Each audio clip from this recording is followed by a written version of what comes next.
ਕਰੀਏ ਦਿਲ ਦੀਆਂ ਗੱਲਾਂ। ਇਸ ਪ੍ਰੋਗਰਾਮ ਵਿੱਚ ਅਸੀਂ ਆਪਣੇ ਦਰਸ਼ਕਾਂ ਨੂੰ ਜੀ ਆਇਆਂ ਆਖਦੇ ਹਾਂ। ਅੱਜ ਸਾਡੇ ਨਾਲ ਨੇ ਇੱਕ ਖਾਸ ਸ਼ਖਸੀਅਤ ਸਰਦਾਰ ਭੁਪਿੰਦਰ ਸਿੰਘ ਜੀ ਸਾਧੂ।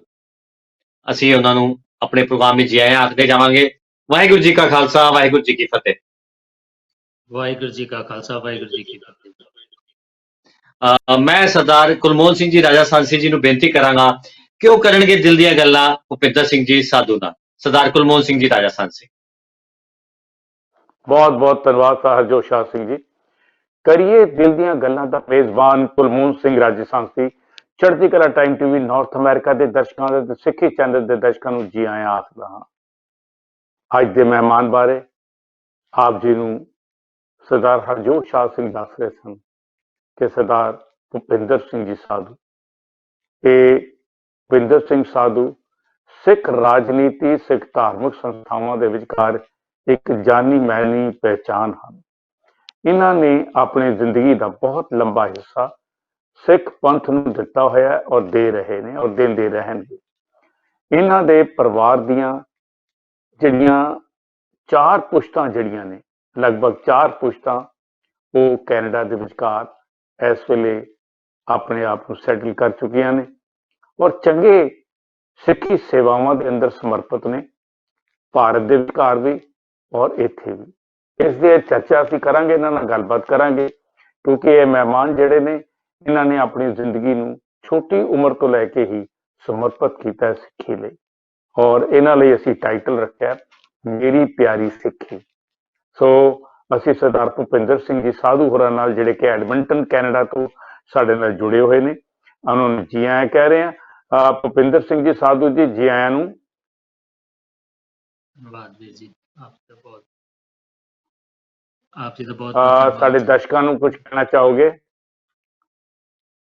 मैं धन्यवाद आप जी का करना चाहना और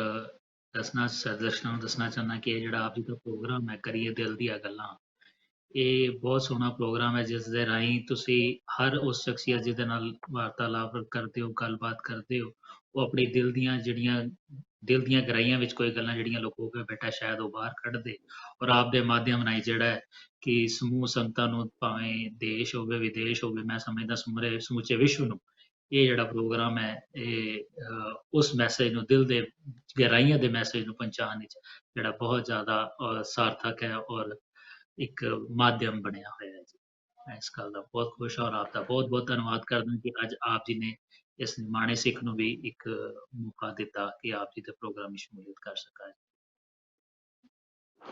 सब भुपिंदर सिंह जी साधु जी, मैं आप जी नूं जदों गलबात करांगा ते सर भुपिंदर सिंह साधु करके ही संबोधन करांगा क्योंकि तुहाडे नाम दे नाल ये चीज़ां जुड़दियां ने और इस करके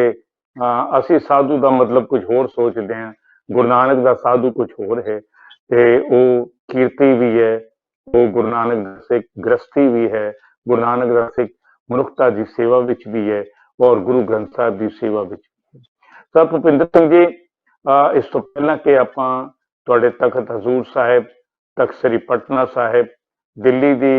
जिहड़ियां गुरुद्वारा ने उन्हां दे बारे गल करिए तुहाडे नाल क्योंकि एक लंबा समा तुसीं जिहड़ा है वो तख्त हजूर साहब नूं, तख्त श्री हरबंदर जी पटना साहिब नूं और दिल्ली के गुरुद्वारा साहिबान नूं और सिੱਖੀ नूं समर्पित कीता है। इहदियां गल्लां बातां आपां अगले पक्ष विच करन जा रहे हैं। सो पहला मैं आप जी नाल जिक्र करना चाहांगा कि आप जी का परिवार जिहड़ा कि गुजरांवाला पाकिस्तान तो मुल्क की वंड तो हो गई, दो मुल्क बन भी गए, पंजाब वंडिया गया, मुल्क तो खैर मैं नहीं कह सकता वंडिया गया, वो पंजाब ही वंडिया गया सी और पंजाब दे विचों बहुत सारी माइग्रेशन जिहड़ी है वो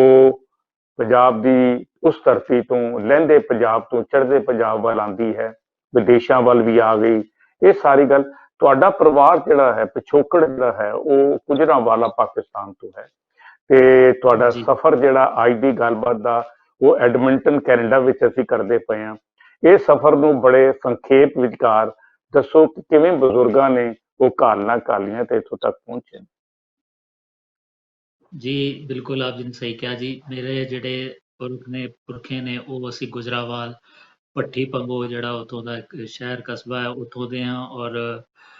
वंड तो पहला उत्थों दे बाद फिर वंड तो बाद असीं कुछ समा जिहड़ा है दादे परदादा जिहड़े परिवार दे नाल ਪਟਿਆਲਾ ਤੱਕ ਆਉਂਦੇ ਨੇ, ਪਟਿਆਲਾ ਤੋਂ ਫਿਰ ਉਹ ਦਿੱਲੀ, ਔਰ ਦਿੱਲੀ ਦੇ ਵਿੱਚ ਮੇਰੇ ਦਾਦਾ ਜੀ PWD ਦੇ ਇਲੈਕਟ੍ਰੀਸ਼ੀਅਨ ਸੀਨੀਅਰ ਇਲੈਕਟ੍ਰੀਸ਼ੀਅਨ ਵਜੋਂ ਸੇਵਾ ਕਰਦੇ ਆ, ਉੱਥੇ ਜੌਬ ਕਰਦੇ ਆ, ਔਰ ਉੱਥੇ ਰਹਿੰਦੇ ਰਹਿੰਦੇ ਹੀ ਉਹ 75-76 ਦੇ ਸੰਨ ਦੇ ਵਿੱਚ 1975-76 ਦੇ ਵਿੱਚ ਉਹ ਮੈਨੂੰ ਉਹਨਾਂ ਨੇ ਕਿਹਾ, ਕਿਉਂਕਿ ਮੇਰਾ ਜਨਮ ਆਪਣਾ ਵੀ ਖੁਦ ਉਸੇ ਸਮੇਂ ਦਾ ਹੈ, ਤੇ ਕਹਿੰਦੇ ਜਦੋਂ ਤੇਰੇ ਪਿਤਾ ਦਾ ਵਿਆਹ ਕੀਤਾ ਉਹਦੇ ਬਾਅਦ ਅਸੀਂ ਸੋਚਿਆ ਕਿ ਵੀ ਆਪਾਂ ਇੱਥੋਂ ਚੱਲਣ ਦਾ ਜਿਹੜਾ ਹੈ ਅਗਲੇ ਕੋਈ ਪੜਾਅ ਦੇਖੀਏ, ਵੀ ਦਿੱਲੀ ਜਾਂ ਉਸ ਧਰਤੀ ਦੇ, ਖੈਰ ਉਹ ਨਹੀਂ ਸਮਝਦੇ ਸਨ ਆਪਣੇ ਆਪ ਨੂੰ ਥੋੜਾ ਫਲਣਾ, ਔਰ ਉਹ 75 ਔਰ 76 ਸੰਨ ਦੇ ਵਿੱਚ ਹੀ 75 ਦੇ ਲਗਭਗ ਜਿਹੜਾ UK ਲੰਡਨ ਵੱਲ ਆਉਂਦੇ ਨੇ, ਔਰ 76 ਤੱਕ ਜਿਹੜਾ ਉਹ ਕੈਨੇਡਾ ਆ ਜਾਂਦੇ ਨੇ। ਚਾਚਾ ਜੀ ਮੇਰੇ ਡੈਡ 3 ਭਰਾ ਨੇ, ਉਹ ਸਾਰੇ ਇੱਧਰ ਆ ਜਾਂਦੇ ਨੇ, ਔਰ ਇਸ ਧਰਤੀ ਦੇ ਵਿੱਚ ਵੀ ਆਪਣਾ ਜਿਹੜਾ ਕਾਰਜ ਵਿਹਾਰ ਸ਼ੁਰੂ ਕਰ ਦਿੰਦੇ ਨੇ। ਲੇਕਿਨ ਅਸੀਂ ਕਦੇ ਵੀ ਆਪਣੀ ਜਿਹੜੀ ਉਹ ਧਰਤੀ, ਗੁਰੂਆਂ ਦੀ ਧਰਤੀ, ਉਹਨੂੰ ਨਹੀਂ ਛੱਡਿਆ। ਉਹਨੂੰ ਅਸੀਂ ਅੱਜ ਤੱਕ ਜਿਹੜਾ ਆਪਣੇ ਦਿਲ ਦੇ ਨਾਲ, ਸੀਨੇ ਨਾਲ ਲਾਇਆ ਹੋਇਆ, ਔਰ ਉਹਨੂੰ ਅਸੀਂ ਆਪਣੀ, ਮੈਂ ਅਗਲੀ ਪੁਸ਼ਤਾਂ ਵੀ ਚਾਹਾਂਗਾ ਕਿ ਵੀ ਉਹ ਜੁੜੀਆਂ ਰਹਿਣ। ਅਸੀਂ ਮੂਲ ਨਿਵਾਸੀ ਉੱਥੇ ਦੇ ਬਣੇ ਰਹੀਏ, ਭਾਵੇਂ ਅਸੀਂ ਇੱਥੇ ਰਹਿ ਰਹੇ ਹਾਂ, ਕੰਮ ਕਾਰਜ ਕਰਨ ਵਾਸਤੇ ਰਹਿ ਰਹੇ ਹਾਂ, ਉਹ ਗੱਲਾਂ ਇੱਕ ਡਿਫਰੈਂਟ ਹੈਗੀਆਂ ਨੇ। ਬਟ ਅੱਜ ਵੀ ਸਾਡੀਆਂ ਜਿਹੜੀਆਂ ਜੜ੍ਹਾਂ ਨੇ, ਸਾਡਾ ਪਿਆਰ ਹੈ, ਸਾਡਾ ਦਿਲ ਹੈ, ਜਿਹੜੀ ਧੜਕਣ ਉੱਥੇ ਹੀ ਧੜਕਦੀ ਪਈ ਹੈ, ਉਸੇ ਧਰਤੀ ਜਿੱਥੇ ਗੁਰੂਆਂ ਦੀ ਧਰਤੀ, ਜਿਹਨੂੰ ਅਸੀਂ ਭਾਵੇਂ ਪੰਜਾਬ ਕਹਿ ਲਈਏ ਜਾਂ ਭਾਵੇਂ ਅੱਜ ਅਸੀਂ ਆਪਣਾ ਉਹਨੂੰ ਇੰਡੀਆ ਕਹਿ ਲਿਆ, ਭਾਰਤ ਕਹਿੰਦੇ ਹਾਂ। ਔਰ ਮੇਰੇ ਪਿਤਾ ਜੀ ਵੀ ਜਿਸ ਤਰ੍ਹਾਂ ਹੀ ਫਿਰ ਦਿੱਲੀ ਦੇ ਵਿੱਚ ਵਪਾਰ ਕਰਦੇ ਰਹੇ, ਤੇ ਮੈਂ ਵੀ ਉੱਥੇ ਆਪਣੀ ਪੜ੍ਹਾਈ ਕੀਤੀ, ਉੱਥੇ ਹੀ ਮੇਰਾ ਆਨੰਦ ਕਾਰਜ ਹੋਇਆ। ਮੈਂ ਉੱਥੇ ਹੀ ਮੇਰੇ ਜਿਹੜੇ ਗੁਰੂ ਸਾਹਿਬ ਨੇ ਬਖਸ਼ੀਆਂ 2 ਔਲਾਦ, ਪੁੱਤਰ ਔਰ ਧੀ ਮੇਰੀ ਗੁਰਕੀਰਤ ਤੇ ਅਵਲੀਨ, ਉੱਥੇ ਹੀ ਇੰਡੀਆ ਵਿੱਚ ਹੋਏ। ਮੈਂ ਕਾਰੋਬਾਰ ਵੀ ਉੱਥੇ ਕਰਦਾ ਰਿਹਾ, ਔਰ ਅੱਜ ਤੱਕ ਦੀਆਂ ਜਿਹੜੀਆਂ ਧਾਰਮਿਕ ਸੇਵਾਵਾਂ ਨੇ ਉਹ ਵੀ ਉੱਥੇ ਕਰਦਾ ਰਿਹਾ। ਲੇਕਿਨ ਉਹਦੇ ਨਾਲ ਦੇ ਨਾਲ ਕਹਿ ਲਈਏ ਸਮਾਂ ਪਾ ਕੇ ਵੀ ਬੰਦਾ ਸੋਚਦਾ ਵੀ ਅਗਰ ਇੱਕ ਅੱਗੇ ਹੋਰ ਕਿਧਰੇ ਜ਼ਿੰਦਗੀ ਨੂੰ ਕੁਛ ਹੋਰ ਉੱਚੇ ਮੁਕਾਮ ਤੇ ਲਿਆਉਣਾ, ਜਾਂ ਹੋਰ ਉਹਦੇ ਵਿੱਚ ਤਰੱਕੀਆਂ ਬਦਲਾਵ ਲਿਆਉਣ ਦੀ ਗੱਲ ਕੀਤੀ ਜਾਵੇ, ਤੇ ਉਹ ਫਿਰ ਜਦੋਂ ਮੇਰਾ ਪੁੱਤਰ ਥੋੜਾ ਜਿਹਾ ਸਿਆਣਾ ਹੁੰਦਾ ਤੇ ਉਹ ਜਿੱਦ ਕਰਕੇ ਮੈਨੂੰ ਇੱਥੇ ਰੋਕਦਾ, ਤੇ ਬਸ ਮੈਂ ਜਿਹੜਾ ਹੁਣ ਸਮਾਂ ਜਿਹੜਾ ਇੱਥੇ ਰੁਕਿਆ। ਲੇਕਿਨ ਮੈਂ ਅੱਜ ਵੀ ਜਿਹੜਾ ਆਪਣੀਆਂ ਸੇਵਾਵਾਂ ਨਿਰੰਤਰ ਆਪਣੇ ਅਖੀਰਲੇ ਸਵਾਸਾਂ ਤੱਕ ਜਿਹੜਾ ਉੱਥੇ ਦਿੰਦਾ ਰਵਾਂਗਾ ਉਸ ਧਰਤੀ ਤੇ, ਔਰ ਜਿੱਥੇ ਜਿੱਥੇ ਗੁਰੂ ਸਾਹਿਬ ਦੇ ਪੈਰ ਪੈਣ, ਮੈਂ ਚਾਹਾਂਗਾ ਕਿ ਮੈਂ ਉੱਥੇ ਉੱਥੇ ਜਾ ਕੇ ਉਹਨਾਂ ਦੀਆਂ ਉੱਥੇ ਦੀਆਂ ਸੇਵਾਵਾਂ ਕਰਦਾ ਰਵਾਂ ਜੀ।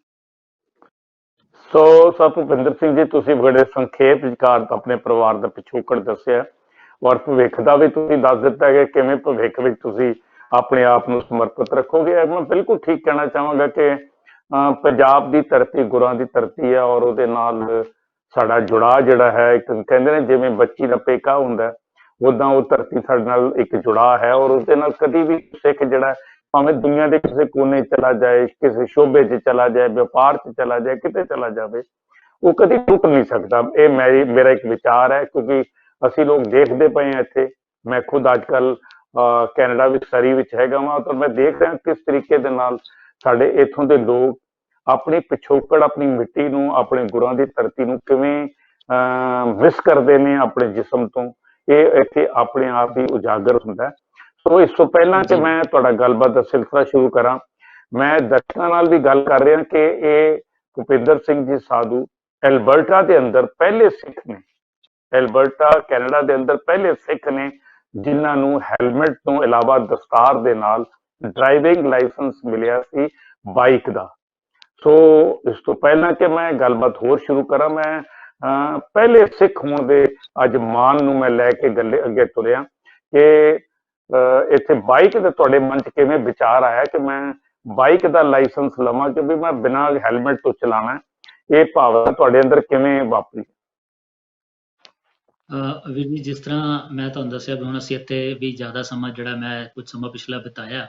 ਔਰ ਜਦੋਂ ਬੰਦਾ ਜਿੱਥੇ ਰਹਿੰਦਾ ਤੇ ਉੱਥੋਂ ਦੀਆਂ ਜਿਹੜੀਆਂ ਕੁਛ ਨਾ ਕੁਛ ਜਿਹੜੀਆਂ ਮਜਬੂਰੀਆਂ ਨੇ, ਕਿਉਂਕਿ ਸਿੱਖੀ ਨੂੰ ਮਜਬੂਰੀਆਂ ਔਰ ਸਿੱਖੀ ਲਈ ਦਿੱਕਤਾਂ ਹਰ ਥਾਂ ਨੇ, ਭਾਵੇਂ ਉਹ ਇੰਡੀਆ ਵੀ ਅੱਜ ਵੀ ਦਿੱਕਤਾਂ ਨੇ, ਸੇਮ ਕੋਈ ਦਿੱਕਤਾਂ ਇੱਥੇ ਨੇ, ਕਿਉਂਕਿ ਹਾਲਾਂਕਿ ਅਸੀਂ ਇੱਥੋਂ ਦੇ ਮੂਲ ਨਿਵਾਸੀ ਨਹੀਂ ਹਾਂ, ਸਾਡਾ ਧਰਮ ਇਹਨਾਂ ਲਈ ਔਰ ਸਾਡੇ ਰੂਪ ਰੰਗ ਇਹਨਾਂ ਲਈ ਡਿਫਰੈਂਟ ਹੈਗੇ ਨੇ, ਲੇਕਿਨ ਇਹਨਾਂ ਦੇ ਆਪਣੇ ਕਾਨੂੰਨ ਹੈਗੇ ਨੇ ਜੋ ਇਹਨਾਂ ਨੇ ਆਪਣੇ ਢੰਗ ਨਾਲ ਬਣਾਏ ਨੇ। ਔਰ ਉਸ ਢੰਗ ਦੇ ਵਿੱਚ ਜਿਹੜਾ ਹੈ ਇੱਥੇ ਹੈਲਮਟ ਪਾਉਣਾ ਮੋਟਰਸਾਈਕਲ ਲਈ, ਔਰ ਜੇ ਤੁਸੀਂ ਕਿਸੇ ਕੰਸਟਰਕਸ਼ਨ ਜਗ੍ਹਾ ਦੇ ਉੱਤੇ ਜਾਂਦੇ ਹੋ, ਉੱਥੇ ਜੌਬ ਕਰਦੇ ਹੋ, ਔਰ ਤੁਹਾਨੂੰ ਉੱਥੇ ਹੈਲਮਟ ਪਾਉਣਾ ਲਾਜ਼ਮੀ ਹੈ। ਇਹ ਹੈਲਮਟ ਜਿਹੜਾ ਹੈ ਉਹ ਇਹ ਨਹੀਂ ਦੇਖਦੇ ਕਿ ਵੀ ਤੁਸੀਂ ਦਸਤਾਰ ਬੰਨ੍ਹਦੇ ਹੋ ਜਾਂ ਤੁਹਾਡੇ ਸਿਰ ਤੇ ਕੇਸ ਨੇ, ਤੁਸੀਂ ਇੱਕ ਸਿੱਖ ਹੈਗੇ ਹੋ, ਤੁਹਾਡੇ ਲਈ ਜਿਹੜੀ ਦਸਤਾਰ ਦੀ ਜਿਹੜੀ ਇੰਪੋਰਟੈਂਸ ਹੈਗੀ ਹੈ ਉਹ ਕਿੰਨੀ ਹੈ ਤੁਹਾਡੇ ਧਰਮ ਦੇ ਵਿੱਚ ਔਰ ਤੁਹਾਡੇ ਲਈ, ਉਹ ਇਹਨਾਂ ਨੂੰ ਸਮਝਾਉਣ ਦੇ ਲਈ ਸਾਨੂੰ ਸਮਝਾਉਣਾ ਜਿਹੜਾ ਹੈ ਉਹ ਪੈਂਦਾ ਹੈ। ਔਰ ਇਹਨਾਂ ਨੂੰ, ਲੇਕਿਨ ਮੈਂ ਬੜਾ ਖੁਸ਼ ਇਸ ਗੱਲ ਤੇ ਬੜਾ ਮਾਣ ਵੀ ਮਹਿਸੂਸ ਕਰਦਾ ਔਰ ਖੁਸ਼ਕਿਸਮਤ ਵੀ ਲੱਗਦਾ ਹੈ ਕਿ ਸਾਨੂੰ ਸਿੱਖਾਂ ਨੂੰ, ਕਿ ਵੀ ਇੱਥੇ ਦੀ ਜਿਹੜੀਆਂ ਸਰਕਾਰਾਂ ਨੇ, ਇੱਥੋਂ ਦੇ ਜਿਹੜੇ MLA ਨੇ, ਕਾਉਂਸਲਰ ਨੇ, ਜਾਂ ਜਿਹੜੇ ਵੀ ਲੋਕ ਨੇ, ਅਗਰ ਉਹਨਾਂ ਨੂੰ ਅਸੀਂ ਸਮਝਾਉਣ ਦੀ ਗੱਲ ਕਰੀਏ, ਇੰਪੋਰਟੈਂਸ ਦਸੀਏ, ਉਹ ਇਸ ਚੀਜ਼ ਨੂੰ ਬੜਾ ਲੈਂਦੇ ਨੇ, ਇਹਦੇ ਉੱਤੇ ਨੋਟਿਸ ਲੈਂਦੇ ਨੇ। ਔਰ ਜਦੋਂ ਇਸ ਗੱਲ ਦੇ ਉੱਤੇ ਮੈਂ ਦੇਖਿਆ ਵੀ ਇੱਥੇ ਇੰਡੀਆ ਵਿੱਚ ਮੈਂ ਮੋਟਰਸਾਈਕਲ ਕਾਲਜ ਤੋਂ ਚਲਾਉਂਦਾ ਸੀਗਾ, ਔਰ ਅੱਜ ਤੱਕ ਮੈਂ, ਹਾਲਾਂਕਿ ਜਿੰਨੀ ਮਰਜ਼ੀ ਉਮਰ ਹੋ ਜਾਵੇ, ਮੈਂ ਸ਼ੌਂਕ ਰੱਖਿਆ ਔਰ ਇੱਥੇ ਵੀ ਮੈਂ ਰੱਖਿਆ। ਉੱਥੇ ਮੈਂ ਬੁਲਟ ਰੱਖਦਾ ਸੀਗਾ, ਇੱਥੇ ਅੱਜ ਮੈਂ ਹਾਰਲੇ ਰੱਖ ਕੇ ਬੈਠਾ ਹੋਇਆ ਵਾਂ। ਭਾਵੇਂ ਮੈਂ ਸ਼ਾਇਦ ਗਰਮੀਆਂ 'ਚ 1 ਜਾਂ 2 ਵਾਰੀ ਡਰਾਈਵ ਕੀਤੀ ਹੈ, ਲੇਕਿਨ ਫਿਰ ਵੀ ਮੈਨੂੰ ਸ਼ੌਂਕ ਹੈ ਕਿ ਵੀ ਮੇਰਾ ਘੋੜਾ ਖਲੋਤਾ ਹੈ ਮੇਰੇ ਲਈ, ਕਿਉਂਕਿ ਅੱਜ ਦਾ ਮਾਡਰਨ ਘੋੜਾ ਮੈਨੂੰ ਹੀ ਸਮਝਦਾ। ਗੁਰੂ ਸਾਹਿਬ ਨੇ ਤੇ ਖਾਲਸਾ ਸੋਏ ਜੋ ਚੜੇ ਤੁਰੰਗ, ਹੁਣ ਉਹ ਵਾਲੇ ਘੋੜੇ ਤੇ ਸਾਡੇ ਲਈ ਮੈਂ ਸਮਝਦਾ ਕਿ ਮਾਡਰਨ ਨਵੇਂ ਨੇ। ਤੇ ਜਦੋਂ ਉਹਦੀ ਗੱਲ ਕੀਤੀ ਤਾਂ ਮੈਨੂੰ ਪਤਾ ਲੱਗਾ ਕਿ ਇੱਥੇ ਤੇ ਹੈਲਮਟ ਪਾਉਣਾ ਲਾਜ਼ਮੀ ਹੈ, ਤੇ ਮੈਂ ਦਸਤਾਰ ਨੂੰ ਉਤਾਰ ਕੇ ਹੈਲਮਟ ਪਾਉਣਾ ਕਦੀ ਮਨਜ਼ੂਰ ਨਹੀਂ ਕਰ ਸਕਦਾ ਸੀਗਾ। ਤੇ ਇਸ ਲਈ ਫਿਰ ਮੈਂ ਇਸ ਬਾਰੇ ਕਵਾਇਦ ਸ਼ੁਰੂ ਕੀਤੀ। ਹਾਲਾਂਕਿ ਇੱਥੇ ਦੀ ਕਈ ਸੰਸਥਾਵਾਂ ਵੀ ਜਿਹੜੀਆਂ ਆਪਣੇ ਜੱਦੋਜਹਿਦ ਆਪਣੇ ਤੌਰ ਦੇ ਉੱਤੇ ਲੱਗੀਆਂ ਸਨ ਵੱਖ-ਵੱਖ, ਵੀ ਇਹਨਾਂ ਨੂੰ ਛੂਟ ਮਿਲੇ, ਕਿਉਂਕਿ ਇੱਥੋਂ ਦੇ ਕੈਨੇਡਾ ਜੀ ਜਿਹੜਾ ਮੁਲਕ ਹੈ, ਉਹ ਕੈਨੇਡਾ ਅਸਲ 'ਚ 1950 ਦੇ ਦਹਾਕੇ 'ਚ ਬਣਿਆ। ਇਹ ਅਲੱਗ-ਅਲੱਗ ਪ੍ਰੋਵਿੰਸਾਂ ਨੂੰ, ਅਲੱਗ-ਅਲੱਗ ਖਿੱਤਿਆਂ ਨੂੰ ਜੋੜ ਕੇ ਬਣਿਆ। ਔਰ ਇਹਨਾਂ ਦੇ ਸਭ ਦੇ ਆਪਣੇ-ਆਪਣੇ ਵੀ ਕੁਝ ਕਾਨੂੰਨ ਨੇ, ਭਾਵੇਂ ਕੈਨੇਡਾ ਦੀ ਉੱਤੋਂ ਸੈਂਟਰਲ ਸਰਕਾਰ ਦੇ ਕਾਨੂੰਨ ਨੇ, ਲੇਕਿਨ ਆਪਣੇ ਖਿੱਤਿਆਂ ਦੇ ਵੀ ਕਾਨੂੰਨ ਨੇ। ਉਹ ਕਾਨੂੰਨਾਂ ਦੇ ਵਿੱਚ ਫਿਰ ਤਬਦੀਲੀ ਲਿਆਉਣ ਵਾਸਤੇ ਤੁਹਾਨੂੰ ਪਾਰਲੀਮੈਂਟ 'ਚ ਜਾਣਾ ਪੈਂਦਾ ਹੈ। ਔਰ ਹਾਲਾਂਕਿ ਕੈਨੇਡਾ ਦੇ ਪਹਿਲੇ ਵੈਂਕੂਵਰ, ਉੱਥੇ ਓਟਵਾ ਸਾਈਡ ਸ਼ੁਰੂਆਤ 'ਚ ਇਹਨਾਂ ਨੂੰ ਛੂਟ ਦਿੱਤੀ, ਲੇਕਿਨ ਬਾਕੀ ਖਿੱਤਿਆਂ 'ਚ ਜਿਹੜੀ ਹਲੇ ਛੂਟ ਦੇਣੀ ਟਾਈਮ ਸੀਗਾ। ਅਸੀਂ ਫਿਰ ਇੱਥੋਂ ਦੇ ਐਮਐਲਏ ਨੂੰ ਦਸਤਾਰ ਦੀ ਮਹੱਤਵਤਾ ਸਮਝਾਈ ਕਿ ਵਾਟ ਇਜ਼ ਦਸਤਾਰ। ਮੈਂ ਪਗੜੀ ਨਾ ਹੋ ਕੇ ਦਸਤਾਰ ਦੀ ਗੱਲ ਕੀਤੀ, ਕਿਉਂਕਿ ਪਗੜੀ ਜਿਹੜੀ ਹੈ ਉਹ ਮੁਸਲਮਾਨ ਦੇ, ਆਪਾਂ ਅੰਮ੍ਰਿਤਸਰ ਦੇ ਲਾਲੇ ਵੀ ਕਹਿ ਲਈ, ਉਹ ਵੀ ਬੰਨ ਲੈਂਦੇ ਨੇ, ਮੁਸਲਮਾਨਾਂ ਦੇ ਸਿਰਾਂ ਤੇ ਵੀ ਬੰਨੀ ਹੁੰਦੀ ਹੈ। ਤੇ ਉਹ ਪਗੜੀ ਜਿਹੜੀ ਹੈ ਕਿਧਰੇ ਨਾ ਕਿਧਰੇ ਲਿਜਾ ਕੇ ਡੈਫੀਨੇਸ਼ਨ ਨੂੰ ਚੇਂਜ ਕਰਦੀ ਸੀ। ਤੇ ਮੈਂ ਇਹਨਾਂ ਦੇ ਨਾਲ ਦਸਤਾਰ ਦੀ ਗੱਲ ਕੀਤੀ ਕਿ ਦਸਤਾਰ, ਵਟ ਇਜ਼ ਦਸਤਾਰ ਦੀ ਇੰਪੋਰਟੈਂਸ ਕੀ ਹੈ। ਜਦੋਂ ਦਸਤਾਰ ਦੀ ਇਹਨਾਂ ਨੂੰ ਇੰਪੋਰਟੈਂਸ ਦੱਸੀ ਵੀ ਸਾਡੇ ਸਿਰਾਂ ਤੇ ਕੇਸ ਨੇ, ਅਸੀਂ ਇੱਦਾਂ, ਤੇ ਉਹਨਾਂ ਨੇ ਇਸ ਚੀਜ਼ ਨੂੰ ਸਮਝਦੇ ਹੋਏ, ਔਰ ਮੈਂ ਉਹਨਾਂ ਨੂੰ ਇਹ ਜਦ ਕਿਹਾ ਵੀ ਤੁਸੀਂ ਖੁਦ ਕਹਿੰਦੇ ਹੋ ਕਿ ਵੀ ਤੁਹਾਡੀ ਇਹ ਸਰਕਾਰਾਂ ਸਾਨੂੰ ਰਾਈਟ ਆਫ ਰਿਲੀਜਨ ਦਿੰਦੀਆਂ ਨੇ, ਜਦੋਂ ਤੁਸੀਂ ਰਾਈਟ ਆਫ ਰਿਲੀਜਨ ਦਿੰਦੇ ਹੋ ਤਾਂ ਉਹਦਾ ਇਹ ਇੱਕ ਅੰਗ ਹੈਗਾ। ਔਰ ਉਹਨਾਂ ਨੂੰ ਇਹ ਗੱਲ ਬੜੀ ਆਰਾਮ ਨਾਲ ਸਮਝ ਆਈ, ਔਰ ਮੈਂ ਬੜਾ ਇਸ ਗੱਲ ਨੂੰ ਬੜਾ ਖੁਸ਼ ਹੋਇਆ ਇਸ ਗੱਲ ਤੇ ਕਿ ਉਹਨਾਂ ਨੇ, ਤੁਸੀਂ ਦੇਖੋ 2 ਸਾਲ ਪਹਿਲਾਂ ਇੱਥੇ ਸਿੱਖਾਂ ਦੇ ਅਪ੍ਰੈਲ ਮਹੀਨੇ ਨੂੰ ਜਿਹੜਾ ਵਿਸਾਖੀ ਦਾ ਸਿੱਖ ਖਾਲਸਾ ਸਿਰਜਣਾ ਦਿਵਸ ਜਿਸ ਮਹੀਨੇ ਮਨਾਉਂਦੇ ਆ, ਉਹਨੂੰ ਉਹਨਾਂ ਨੇ ਇੱਕ ਸਿੱਖ ਹੈਰੀਟੇਜ ਮੰਥ ਵੱਲੋਂ ਅਨਾਉਂਸ ਕਰ ਦਿੱਤਾ। ਮੈਂ ਉਹਨਾਂ ਦੇ ਲਈ, ਉਹਨਾਂ ਦੇ ਪਾਰਲੀਮੈਂਟ ਇੱਥੋਂ ਦੇ ਅਲਬਰਟਾ ਲੈਜਿਸਲੇਚਰ ਜਾ ਕੇ ਉਹਨੂੰ ਸੈਲੀਬ੍ਰੇਟ ਕਰਦਾ, 1 ਸਾਲ ਸੈਲੀਬ੍ਰੇਟ ਕਰਦਾ। ਦੂਸਰੇ ਸਾਲ ਮੈਂ ਆਪਣੀ ਇਹ ਗੱਲ ਜਿਹੜੀ ਹੈ ਇੱਥੋਂ ਦੀ ਪ੍ਰੀਮੀਅਰ ਰੇਸ਼ਲ ਨੋਟਲੀ ਹੈ, ਉਹਨਾਂ ਨਾਲ ਗੱਲ ਕਰਦਾ, ਇੱਥੋਂ ਦੇ ਜਿਹੜੇ ਐਮਐਲਏਸ ਨੇ ਉਹਨਾਂ ਨੂੰ ਗੱਲ ਕਰਦਾ। ਇੱਕ ਐਮਐਲਏ ਰੌਡ ਲਾਇਲਾ ਇੱਥੋਂ ਦਾ ਹੈਗਾ, ਉਹ ਬੜਾ ਹੁਣ ਤਾਂ ਮੇਰਾ ਬਹੁਤ ਮਿੱਤਰ ਬਣ ਗਿਆ। ਉਹਦੇ ਨਾਲ ਜਦੋਂ ਜ਼ਿਆਦਾ ਗੱਲਾਂ ਹੋਈਆਂ, ਉਹ ਕਹਿੰਦਾ ਕਿ ਮੈਂ ਇਸ ਨੂੰ ਪੁੱਟ ਕਰਦਾ ਵਾ, ਤੇ ਮੈਨੂੰ ਇਹਦੇ ਸਾਰੇ ਬਰੀਫ ਫੈਕਟਸ ਮੈਨੂੰ ਸਮਝਾਓ। ਫਿਰ ਅਸੀਂ ਜਦੋਂ ਉਹਨੂੰ ਸਮਝਾਇਆ, ਉਹ ਪੂਰੇ ਨੋਟਸ ਬਣਾ ਕੇ ਉਹ ਫਿਰ ਪਾਰਲੀਮੈਂਟ ਵਿੱਚ ਗਿਆ, ਔਰ ਆਪਣੇ ਨਾਲ ਉਹਨਾਂ ਨੇ ਆਪਣੇ ਹੋਰ ਐਮਐਲਏਸ ਨੂੰ ਨਾਲ ਇਸ ਮੁਹਿੰਮ ਵਿੱਚ ਜੋੜਿਆ। ਔਰ ਬੜੇ ਅਸੀਂ ਖੁਸ਼ਕਿਸਮਤ ਹਾਂ ਕਿ ਵੀ ਪਹਿਲੇ ਸਾਲ 1 ਸਾਲ ਉਹ ਸਾਨੂੰ ਇਹ ਸਿੱਖ ਹੈਰੀਟੇਜ ਮੰਥ ਦਾ ਤੋਹਫਾ ਦਿੰਦੇ ਨੇ ਸਿੱਖਾਂ ਨੂੰ, ਜਿੱਥੇ ਉਹ ਸਾਡੇ ਕੈਨੇਡਾ ਦਾ ਝੰਡਾ ਝੂਲਦਾ, ਅਲਬਰਟਾ ਦਾ ਝੂਲਦਾ, ਤੇ ਨਾਲ ਹੀ ਸਾਡੇ ਕੇਸਰੀ ਨਿਸ਼ਾਨ ਝੁਲਾਏ ਜਾਂਦੇ ਨੇ। ਸਿੱਖਾਂ ਦੇ ਕਿੰਨਾ ਵੱਡਾ ਮਾਣ ਹੈ ਕਿ ਅਸੀਂ ਆਪਣੀ ਉਸ ਧਰਤੀ, ਆਪਣੀ ਮਾਂ ਧਰਤੀ, ਜਿਹੜੀ ਗੁਰੂਆਂ ਦੀ ਧਰਤੀ ਤੋਂ ਨਿਕਲ ਕੇ ਵੀ ਬਾਹਰਲੇ 20,000 ਕਿਲੋਮੀਟਰ ਦੂਰ ਦੀ ਧਰਤੀਆਂ ਤੇ ਵੀ ਜਿਹੜੇ ਕੇਸਰੀ ਨਿਸ਼ਾਨ ਝੂਲਦੇ ਨੇ। ਔਰ ਦੂਸਰੇ ਸਾਲ ਹੀ ਇਹ ਸਾਨੂੰ ਮੋਟਰਸਾਈਕਲ ਦਾ ਜਿਹੜਾ ਹੈ ਅਨਾਉਂਸ ਕਰ ਦਿੰਦੇ ਨੇ। ਲੇਕਿਨ ਇਹਦੀ ਜਿਹੜੀ ਹੈ ਪ੍ਰਕਿਰਿਆ ਜਿਹੜੀ ਆ ਉਹ 2 ਮਹੀਨੇ ਬਾਅਦ ਉਹਨਾਂ ਨੇ ਸ਼ੁਰੂ ਕੀਤੀ ਹੈ, ਔਰ ਉਹਦੇ ਵਿੱਚ ਹੀ ਦੌਰਾਨ ਉਹ ਗੱਲ ਹੁੰਦੀ ਹੈ ਕਿ ਵੀ ਮਿਸਟਰ ਸਿੰਘ ਬਈ, ਉਹ ਮੈਨੂੰ ਇੱਥੇ ਵੀ ਸਾਧੂ ਕਰਕੇ ਸਾਰੇ ਕਹਿੰਦੇ ਨੇ ਸਾਧੂ ਤੂੰ ਤਿਆਰੀ ਕਰ ਲੈ, ਵੀ ਤੂੰ ਲੈ ਪਹਿਲਾਂ ਲਾਇਸੈਂਸ, ਵੀ ਸਾਨੂੰ ਮਾਣ ਦੀ ਬੜੀ ਗੱਲ ਹੋਏਗੀ। ਮੈਂ ਕਿਹਾ ਕੋਈ ਨਹੀਂ, ਆਪਾਂ ਤਿਆਰੀ ਕਰਦੇ ਹਾਂ। ਲੇਕਿਨ ਉਹ ਰੂਲਸ ਉਹਨਾਂ ਦੇ ਜਿਹੜੇ ਹੈ ਨੇ ਕਿ ਵੀ ਪੇਪਰ ਤੁਸੀਂ ਦੇਣਾ ਹੈ, ਰਿਟਨ ਟੈਸਟ, ਨੌਲੇਜ ਟੈਸਟ ਦੇਣਾ ਹੈ, ਫਿਰ ਤੁਸੀਂ ਰੂਟ ਟੈਸਟ ਪਾਸ ਕਰਨਾ ਹੈ, ਉਹ ਸਾਰੀਆਂ ਚੀਜ਼ਾਂ ਫਿਰ ਉਹ ਅਸੀਂ ਲਾਈਨ ਅਪ ਕੀਤੀਆਂ, ਪਹਿਲਾ ਸਲੋਟ, ਪਹਿਲਾ ਸਾਰਾ ਕੁਝ। ਔਰ ਗੁਰੂ ਸਾਹਿਬ ਦੀ ਮਿਹਰ ਸਦਕਾ ਉਹ ਸਾਰੀਆਂ ਚੀਜ਼ਾਂ 'ਚ ਆਪਾਂ ਪਹਿਲੀ ਵਾਰ 'ਚ ਕਲੀਅਰ ਹੋ ਕੇ, ਤੇ ਔਰ ਜਿਸ ਟਾਈਮ ਉਹ ਲਾਇਸੈਂਸ ਮੈਨੂੰ ਦਿੱਤਾ ਜਾ ਰਿਹਾ ਹੈ, ਮੈਂ ਖੁਦ ਐਮਐਲਏ ਜਿਹੜਾ ਹੈ ਉਸ ਰਜਿਸਟਰੀ ਦੇ ਵਿੱਚ ਆਂਦਾ ਔਰ ਮੈਨੂੰ ਵਧਾਈਆਂ ਦਿੰਦਾ। ਔਰ ਉਹਦੇ ਬਾਅਦ ਤਾਂ ਗੁਰੂ ਸਾਹਿਬ, ਮਤਲਬ ਇਹ ਜਿਹੜੀ ਖਬਰ ਜਿਵੇਂ ਫੈਲਦੀ ਆ ਆਲਮੋਸਟ ਆਲ ਓਵਰ ਦੀ ਵਰਲਡ, ਜਿਹੜੀਆਂ ਸਾਨੂੰ ਵਧਾਈਆਂ ਦਾ ਇੱਕ ਲਾਈਨ ਹੀ ਲੱਗ ਜਾਂਦੀ ਹੈ, ਠੱਬਾ ਸਮੁੰਦਰ ਹੀ ਬਣ ਜਾਂਦਾ ਹੈ। ਔਰ ਬਹੁਤ ਮਾਣ ਦੀ ਗੱਲ ਹੈ ਜਦੋਂ ਗੂਗਲ ਦੇ ਵਿੱਚ ਲੋਕੀ ਟਾਈਪ ਕਰਦੇ ਆ ਕਿ ਫਰਸਟ ਸਿੱਖ ਇਨ ਅਲਬਰਟਾ ਹੈਲਮਟ, ਔਰ ਉਹਦੇ ਤੇ ਸਿੱਧਾ ਭੁਪਿੰਦਰ ਸਿੰਘ ਫੋਟੋ ਔਰ ਮੋਟਰਸਾਈਕਲ ਦੇ ਨਾਲ ਉਹ ਵੀਡੀਓ ਵਗੈਰਾ ਔਰ ਇੰਟਰਵਿਊ ਵਗੈਰਾ ਆਉਂਦਾ। ਇਹ ਤਾਂ ਇੱਕ ਮੇਰੇ ਲਈ ਬੜੀ ਮਾਣ ਦੀ ਗੱਲ ਹੈ, ਔਰ ਸਿੱਖਾਂ ਲਈ ਵੀ ਬੜੀ ਇਸ ਗੱਲ ਦੀ ਪ੍ਰਾਊਡ ਦੀ ਗੱਲ ਹੈ ਕਿ ਹਾਂ ਹੁਣ ਸਾਨੂੰ ਦਸਤਾਰ ਦੀ ਇੰਪੋਰਟੈਂਸ ਮਿਲੀ। ਸਰ ਭੁਪਿੰਦਰ ਸਿੰਘ ਜੀ, ਇਹ ਸਾਰੀ ਕੌਮ ਵਾਸਤੇ ਮਾਣ ਦੀ ਗੱਲ ਹੈ ਕਿ ਸਟਰਗਲ ਕਦੀ ਨਾ ਕਦੀ ਕੋਈ ਬੰਦਾ ਸ਼ੁਰੂ ਕਰਦਾ ਹੈ ਔਰ ਫਿਰ ਹੌਲੀ ਹੌਲੀ ਕਾਫਲਾ ਬਣ ਜਾਂਦਾ ਹੈ। ਤੋ ਤੁਸੀਂ ਸ਼ੁਰੂ ਕੀਤਾ, ਗੁਰੂ ਨੇ ਕਿਰਪਾ ਕੀਤੀ, ਤੁਹਾਡੇ ਕੋਲ ਸੇਵਾ ਲਈ, ਔਰ ਅੱਜ ਐਲਬਰਟਾ ਦੇ ਅੰਦਰ ਪਹਿਲੇ ਸਿੱਖ ਦੇ ਤੌਰ ਦੇ ਉੱਤੇ ਤੁਹਾਨੂੰ ਮਾਣ ਪ੍ਰਾਪਤ ਹੋਇਆ। ਸਰ ਭੁਪਿੰਦਰ ਸਿੰਘ ਜੀ, ਅੱਗੇ ਗੱਲਬਾਤ ਦਾ ਸਿਲਸਿਲਾ ਜਾਰੀ ਕਰਦੇ ਹਾਂ। ਤਖ਼ਤ ਸ੍ਰੀ ਹਜ਼ੂਰ ਸਾਹਿਬ ਦੇ ਨਾਲ, ਤਖ਼ਤ ਸ੍ਰੀ ਹਰਿਮੰਦਰ ਜੀ ਪਟਨਾ ਸਾਹਿਬ ਦੇ ਨਾਲ ਆਪ ਜੀ ਦਾ ਇੱਕ ਲੰਬਾ ਧਾਰਮਿਕ ਸੰਬੰਧ ਰਿਹਾ। ਅੱਜ ਤੱਕ ਸ੍ਰੀ ਪਟਨਾ ਸਾਹਿਬ ਦੇ ਧਰਮ ਪ੍ਰਚਾਰ ਕਮੇਟੀ ਦੇ ਚੇਅਰਮੈਨ ਵੀ ਰਹੇ ਹੋ। ਸੋ ਮੈਂ ਕੁਝ ਆਪ ਜੀ ਨਾਲ ਕਹਿਣਾ ਚਾਹਾਂਗਾ ਕਿ ਧਰਮ ਪ੍ਰਚਾਰ ਕਮੇਟੀ ਦੇ ਚੇਅਰਮੈਨ ਦੇ ਤੌਰ ਦੇ ਉੱਤੇ ਤਖਤ ਸ੍ਰੀ ਹਰਿਮੰਦਰ ਜੀ ਪਟਨਾ ਸਾਹਿਬ ਦੀ ਆਪ ਜੀ ਨੇ ਕੀ ਸੇਵਾਵਾਂ ਐਸੀਆਂ ਪਾਈਆਂ ਨੇ ਜਿਹੜੀਆਂ ਕਿ ਕੌਮੀ ਪੱਧਰ ਦੇ ਉੱਤੇ ਯਾਦਗਾਰੀ ਸਾਬਤ ਹੁੰਦੀਆਂ? ਵੀਰ ਜੀ, ਜਿਵੇਂ ਕਿ ਅੱਜ ਆਪ ਜੀ ਨੇ ਦੱਸਿਆ ਕਿ ਮੈਂ ਪਹਿਲਾ ਸਿੱਖ ਐਜ਼ ਅਲਬਰਟਾ ਦਾ ਰਹਾ, ਔਰ ਇਸ ਤਰ੍ਹਾਂ ਦੀਆਂ ਕਈ ਐਸੀਆਂ ਮੁਕਾਮ ਨੇ ਜਿਹਦੇ ਵਿੱਚ ਮੈਂ ਪਹਿਲਾ ਸਿੱਖ ਹੋਵਾਂਗਾ ਜਿਹੜਾ ਮੈਂ ਸ਼ਾਇਦ ਉਹ ਪੋਸਟ ਤੇ ਗਿਆ ਜਾਂ ਉਹ ਅਦਾਰੇ ਇੱਕ ਨਵੇਂ ਸੈਟਅਪ ਕੀਤੇ ਗਏ ਨੇ, ਭਾਵੇਂ ਉਹ ਅੱਜ ਹੁਣ ਧਰਮ ਪ੍ਰਚਾਰ ਦੀ ਹੀ ਗੱਲ ਆਪ ਜੀ ਨੇ ਕੀਤੀ ਹੈ। ਤਖਤ ਸ੍ਰੀ ਹਰਿਮੰਦਰ ਜੀ ਪਟਨਾ ਸਾਹਿਬ ਮੇਰੇ ਤੋਂ ਪਹਿਲਾਂ ਜਿਹੜੀ ਹੈ ਨੇ ਕਦੀ ਵੀ ਧਰਮ ਪ੍ਰਚਾਰ ਦੀ ਬੋਡੀ ਨਹੀਂ ਸੀਗੀ। ਮੈਂ ਉੱਥੋਂ ਤੋਂ ਕੋਈ ਇਲੈਕਟਡ ਮੈਂਬਰ ਨਹੀਂ ਸੀ, ਲੇਕਿਨ ਉੱਥੋਂ ਦੀ ਕਮੇਟੀ ਜਿਹੜੀ ਹੈ ਉਹ ਪਹਿਲੀ ਵਾਰੀ ਇਤਿਹਾਸ ਵਿੱਚ ਅੱਜ ਤੱਕ ਦੀ ਅੱਜ ਵੀ ਜਿਹੜੀ ਕਮੇਟੀ ਹੈ ਉਹ ਬਾਹਰਲੇ ਸਿੱਖਾਂ ਦੀ ਸ਼ਮੂਲੀਅਤ ਜਾਂ ਪ੍ਰਧਾਨੀਆਂ ਕਹਿ ਲਈਏ, ਸਕੱਤਰੀ ਕਹਿ ਲਈਏ, ਦੂਜਿਆਂ ਨੂੰ ਮਿਲ ਜਾਂਦੀ ਹੈ, ਲੇਕਿਨ ਉਹ ਪਹਿਲੀ ਵਾਰੀ ਸੀਗਾ ਕਿ ਤਖਤ ਪਟਨਾ ਸਾਹਿਬ ਦੇ ਜਿਹੜੇ ਵਾਸਨਿਕ ਸਨ ਉਹ ਪੰਜੋ ਦੇ ਪੰਜੋ ਜਿਹੜੇ ਆਫਿਸ ਬੈਰਰ ਸਨ ਉੱਥੋਂ ਦੇ ਸਨ, ਔਰ ਉਹਨਾਂ ਵਿੱਚੋਂ ਜਿਹੜੇ ਪ੍ਰਧਾਨ ਔਰ ਜਿਹੜੇ ਜਨਰਲ ਸਕੱਤਰ ਸਨ, ਖਾਸ ਕਰਕੇ ਚਰਨਜੀਤ ਸਿੰਘ ਜੀ ਜਿਹੜੇ ਕਿ ਇੱਕ ਬੈਂਕਰ ਰਹੇ ਆ RBI ਦੇ ਵਿੱਚ, ਉਹ ਡਿਪਟੀ ਡਾਇਰੈਕਟਰ ਦੀ ਪੋਸਟ ਤੱਕ ਉਹਨਾਂ ਨੇ ਆਪਣੀ ਸੇਵਾਵਾਂ ਨਿਭਾਈਆਂ ਨੇ। ਔਰ ਮੈਨੂੰ ਨਹੀਂ ਸਮਝ ਆਈ ਕਿ ਉਹਨਾਂ ਨੇ ਮੈਨੂੰ ਕਿੱਥੋਂ ਲੱਭਿਆ। ਮੈਨੂੰ ਫੋਨ ਇੱਕ ਦਿਨ ਆਂਦਾ ਹੈ ਔਰ ਮੈਨੂੰ ਆਪਣਾ ਪਰਿਚੈ ਦੇ ਕੇ ਗੱਲ ਕਰਦੇ ਆ ਔਰ ਮੈਨੂੰ ਕਹਿੰਦੇ ਕਿ ਸਾਧੂ ਜੀ ਸਾਨੂੰ ਤੁਹਾਡੀਆਂ ਉੱਥੇ ਸੇਵਾਵਾਂ ਚਾਹੀਦੀਆਂ ਨੇ, ਕਿ ਤੁਸੀਂ ਤਿਆਰ ਹੋ, ਅਸੀਂ ਚਾਹੁੰਦੇ ਕਿ ਤੁਸੀਂ ਉੱਥੋਂ ਦੇ ਜਿਹੜੇ ਧਰਮ ਦੇ ਪ੍ਰਚਾਰ ਦੇ ਕੁਝ ਜਿਹੜੇ ਕਾਰਜ ਦੇ ਉਹ ਦੇਖੋ। ਤੇ ਮੈਂ ਬੜਾ ਹੈਰਾਨ ਹੁੰਦਾ ਔਰ ਮੈਂ ਕਹਿੰਦਾ ਵੀ ਤੁਹਾਨੂੰ ਮੇਰਾ ਪਤਾ, ਕਹਿੰਦੇ ਨਾ ਅਸੀਂ ਤੁਸੀਂ ਉਹ ਨਾ ਪੁੱਛੋ ਵੀ ਅਸੀਂ ਨਜ਼ਰ ਇਹੋ ਜਿਹੇ ਲੋਕਾਂ ਨੂੰ ਰੱਖਦੇ ਹਾਂ। ਤੇ ਚਲੋ ਜੀ, ਉਹ ਖੈਰ ਮੈਂ ਕਿਹਾ ਤੁਸੀਂ ਮਤਾ ਪਾ ਲਓ ਵੀ ਤੁਹਾਡੇ ਉੱਥੇ, ਤੇ ਜਦੋਂ ਤੁਸੀਂ ਮਤਾ ਪਾ ਕੇ ਇਸ ਗੱਲ ਨੂੰ ਪ੍ਰੂਫ ਕਰ ਲਓਗੇ ਕਮੇਟੀ ਦੇ ਵਿੱਚ ਤਾਂ ਮੈਂ ਆ ਜਾਵਾਂਗਾ ਆਪਣੀ ਹਾਜ਼ਰੀਆਂ। ਉਹਨਾਂ ਨੇ ਜੀ ਉਹ ਮਤਾ ਪਾਉਂਦੇ ਨੇ ਔਰ ਅਨੋਨਿਮਸ ਉਹ ਸਾਰਾ ਮਤਾ ਪਾਸ ਹੁੰਦਾ ਔਰ ਮੈਨੂੰ ਜਿਹੜੀ ਧਰਮ ਪ੍ਰਚਾਰ ਦੀ ਪਹਿਲੇ ਐਜ਼ ਅ ਬੀਇੰਗ ਚੇਅਰਮੈਨ ਜਿਹੜਾ ਮੁੱਖ ਸੇਵਾਦਾਰ ਆਪਾਂ ਕਹਿੰਦੇ ਆ, ਉਹਦੀ ਮੈਨੂੰ ਸੇਵਾਵਾਂ ਦਿੱਤੀਆਂ ਜਾਂਦੀਆਂ ਨੇ। ਪਰ ਮੈਂ ਉੱਥੇ ਜਾ ਕੇ ਦੇਖਦਾ ਵਾਂ ਕਿ ਕਾਫੀ ਕੰਮ ਕਰਨ ਵਾਲੇ ਨੇ। ਹਾਲਾਂਕਿ ਉਸ ਸਮੇਂ ਤੋਂ ਅਗਰ ਨੋਟ ਕੀਤਾ ਜਾਵੇ, ਜਿਹੜੇ ਆਮ ਸਾਡੇ ਦਿੱਲੀ ਦੇ ਜਾਂ ਮੈਟਰੋ ਸਿਟੀ ਜਿਹੜੀ ਮੁੰਬਈ ਇੱਦਾਂ ਦੀਆਂ ਸਿਟੀਜ਼ ਨੇ, ਭਾਵੇਂ ਉਹ ਸ਼ਾਇਦ ਮੈਂ ਸਮਝਦਾ ਛੋਟੇ ਸ਼ਹਿਰਾਂ ਦੇ ਵੀ ਜਿਹੜੇ ਸਿੰਘ ਸਭਾ ਦੇ ਗੁਰਦੁਆਰੇ ਨੇ ਉਹਨਾਂ ਦੇ ਹਾਲਾਤ ਔਰ ਉਹਨਾਂ ਦੇ ਵਿੱਚ ਕਾਫੀ ਕੁਝ ਬੈਟਰ ਸੀਗਾ, ਜਦਕਿ ਉੱਥੇ ਥੋੜਾ ਪਿੱਛੇ ਚੱਲ ਰਿਹਾ ਸੀਗਾ। ਔਰ ਮੈਨੂੰ ਬੜੀ ਹੈਰਾਨੀ ਹੁੰਦੀ ਸੀ ਕਿ ਵੀ ਅਸੀਂ ਸਾਰੇ ਤਖਤ ਸਾਹਿਬ ਸਾਡੇ ਸਾਰੇ ਐਡੇ ਸੋਹਣੇ ਡਿਵੈਲਪ ਨੇ, ਸਰਾਵਾਂ ਨੇ ਜਿੱਥੇ ਸੰਗਤ ਜਾਂਦੀ ਹੈ, ਇੱਕ ਤਖਤ ਪਟਨਾ ਸਾਹਿਬ ਵੀ ਥੋੜਾ ਜਿਹਾ ਪਿੱਛੇ ਕਿਉਂ ਚੱਲ ਰਿਹਾ। ਉਹਦੇ ਲਈ ਮੇਰੇ ਮਨ ਵਿੱਚ ਬੜਾ ਆਇਆ ਯਾਰ ਉਸ ਨੂੰ ਲੈਂਦੇ ਹੋਏ, ਔਰ ਉੱਥੋਂ ਦੀ ਤਖਤ ਪਟਨਾ ਸਾਹਿਬ ਦੀ ਆਪਣੀ ਜੰਤਰੀ ਨਹੀਂ ਸੀ, ਜਿਹੜੀ ਕਿ ਬੜੀ ਅਜੀਬ ਜੀ ਗੱਲ ਸੀਗੀ। ਇੱਕ ਅਕਾਲ ਤਖਤ ਸਾਹਿਬ ਤੋਂ ਜੰਤਰੀ ਛਪਦੀ ਹੈ, ਉਸ ਤੋਂ ਇਲਾਵਾ ਹਜ਼ੂਰ ਸਾਹਿਬ ਵੀ ਛਪਦੀ ਹੈ, ਦਿੱਲੀ ਕਮੇਟੀ ਵੀ ਆਪਣੀ ਛਾਪਦੀ ਹੈ, ਹਰ ਬੰਦਾ ਛਾਪਦਾ ਹੈ, ਲੇਕਿਨ ਤਖਤ ਪਟਨਾ ਸਾਹਿਬ ਦੀ ਜੰਤਰੀ ਕਦੀ ਨਹੀਂ ਸੀਗੀ। ਉਹ ਤਖਤ ਪਟਨਾ ਸਾਹਿਬ ਦੀ ਪਹਿਲੀ ਜੰਤਰੀ ਜਿਹੜੀ ਹੈ ਉਹ ਸ਼ੁਰੂ ਕੀਤੀ ਜਾਂਦੀ ਹੈ, ਉਸਨੂੰ ਮੈਂ ਆਪਣੇ ਆਪ ਬਣਾਉਣਾ ਵਾ ਔਰ ਬੜੀ ਮਿਹਨਤ ਕੀਤੀ ਜਾਂਦੀ ਹੈ। ਫਿਰ ਉਹਦੇ ਵਿੱਚ ਉਹਦੇ ਨਾਲ ਦੇ ਇਲਾਕੇ ਜਿਹੜੇ ਨੇ ਉੱਥੇ ਅੱਜ ਵੀ ਸ਼ਾਇਦ ਸਿੱਖਾਂ ਨੂੰ ਨਹੀਂ ਪਤਾ ਹੈਗਾ ਕਿ ਗੁਰੂ ਨਾਨਕ ਸਾਹਿਬ, ਗੁਰੂ ਤੇਗ ਬਹਾਦਰ ਸਾਹਿਬ ਉਸ ਦੇ ਆਲੇ ਦੁਆਲੇ ਬਹੁਤ ਵਿਚਰੇ। ਈਵਨ ਗੁਰੂ ਨਾਨਕ ਸਾਹਿਬ ਦੇ ਸਪੁੱਤਰ ਜਿਹੜੇ ਸ਼੍ਰੀ ਚੰਦ ਜੀ, ਉਹ ਉਹਨਾਂ ਦੇ ਬੜੇ ਸਥਾਨ ਨੇ ਉੱਥੇ ਬਹੁਤ ਵਿਚਰੇ ਨੇ, ਔਰ ਉੱਥੇ ਕਈ ਐਸੀਆਂ ਜਗ੍ਹਾਵਾਂ ਨੇ ਜਿੱਥੇ ਲੋਕਾਂ ਦੀ ਪਹੁੰਚ ਨਹੀਂ ਹੈ। ਮਹਾਰਾਜ ਦੇ ਹਸਤ ਲਿਖਿਤ ਸਰੂਪ ਪਏ ਨੇ ਔਰ ਉਹਨਾਂ ਦੇ ਜਿਹੜੇ ਮੱਠ ਟਾਈਪ ਬਣਾਏ ਨੇ ਉਹਨਾਂ ਨੇ ਮੰਦਿਰ, ਉਹ ਸ਼੍ਰੀ ਚੰਦ ਮਹਾਰਾਜ ਦੇ ਨਾਂ ਤੇ ਬਣੇ, ਲੇਕਿਨ ਉੱਥੇ ਮਹਾਰਾਜ ਦਾ ਸਰੂਪ ਹੈ, ਬਾਣੀ ਪਈ ਹੈ, ਲੇਕਿਨ ਕਿਸੇ ਨੂੰ ਪਤਾ ਹੀ ਨਹੀਂ ਸੇਵਾ ਸੰਭਾਲਣੀ। ਉਹਦੇ ਲਈ ਉਹ ਕਾਰਜ ਕਰਨੇ ਬੜੇ ਜ਼ਰੂਰੀ ਮੈਂ ਸਮਝਦਾ ਸੀ ਔਰ ਅਸੀਂ ਉੱਥੇ ਉਹ ਜਿਹੜੀ ਸ਼ੁਰੂਆਤ ਕੀਤੀ। ਉਸ ਤੋਂ ਇਲਾਵਾ ਵੀ ਅਸੀਂ ਇਹ ਹੀ ਸੋਚਿਆ ਕਿ ਇੱਕ ਲਹਿਰ ਬਣਾਈਏ ਵੀ ਕਿਸ ਢੰਗ ਨਾਲ ਇਸ ਖਿੱਤੇ ਨੂੰ ਜਿਹੜਾ ਹੈ